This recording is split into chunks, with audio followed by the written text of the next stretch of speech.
Акыркы күндөрү Ош шаарынын мурдагы мэри Жеңишбек Токторбаевдин дарегине айтылган сындарды окуп бир аз ойго баттым. Сын айтуу оңой, бирок ошол сын канчалык деңгээлде объективдүү? Келиңиздер эмоциясыз акыл менен таразалап көрөлү. Ош шаарынын инфратүзүмүн жаңылоого, заманбап имараттарды курууга жумшалган 3 миллиард сомду чоң карыз катары көрсөтүүгө аракет кылышууда.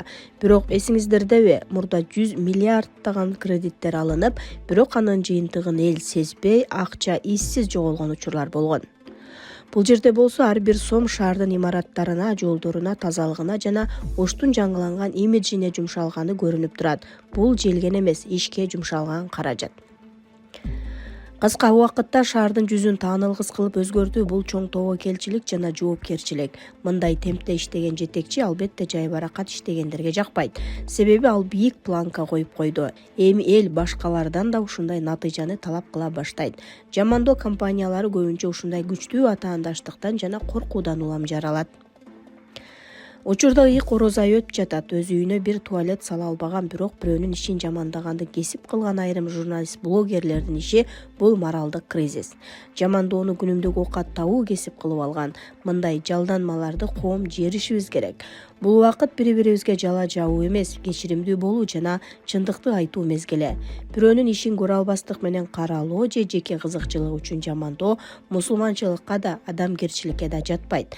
Жакшынын ишин жакшы деп моюнга алуу бул асылдыктын белгиси. Ош шаары бүгүн мурдагыдан кооз, заманбап жана таза. Муну эч ким тана албайт. Күн-түн дебей ак мээнет менен иштеп, кыска убакытта натыйжа көрсөткөн жетекчини кеткенден кийин заказ менен караласак, анда бизге ким кайрадан катуу иштеп берет? Мындай инсандарды жамандагандын ордуна татыктуу орден, медаль менен сыйлап узатышыбыз керек эле. Кийинки муунда ушундай иштесем мамлекет мени баалайт экен деп шыктанышы керек. Бизде болсо тескерисинче иштеген кишини таш бараңга алуу адатка айланды.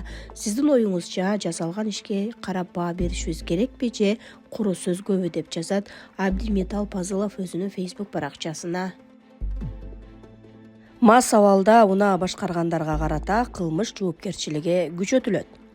Тармактык комитет мас абалында унаа башкарган айдоочуларга жоопкерчиликти күчөткөн мыйзам долбоорун экинчи окууда жактырды. Бул тууралуу Жогорку Кеңештин басма сөз кызматынан билдиришти. Жаңы мыйзам долбооруна ылайык мас абалында жол кыймылынын эрежелерин бузуп, бир же бир нече адамга зыян келтирген айдоочулар үчүн кылмыш жаза жоопкерчилиги күчөтүлөт. Экинчи, эгерде эки жабырлануучу менен келишим түзүлсө да, кылмыш жаза жоопкерчилигинен бошотуу мүмкүнчүлүгү жоюлат. Мопеддер механикалык транспорт каражаттарына теңелип, аларды башкаруу үчүн А1 подкатегориясындагы айдоочулук күбөлүк милдеттүү болот. Бул өзгөртүүлөр жол коопсуздугун жогорулатууга жана мас абалындагы айдоочулардын жоопкерчилигин күчөтүүгө багытталган. Булак Супер KG. Муфтий умрага барган жарандардан 9% комиссия алынып, молдолорго айлык берилерин айтты. Кыргызстан мусулмандарынын дин башкармалыгы умра сапарына бара турган ар бир жарандын төлөмүнөн 9% комиссия кармала баштаганын билдирди.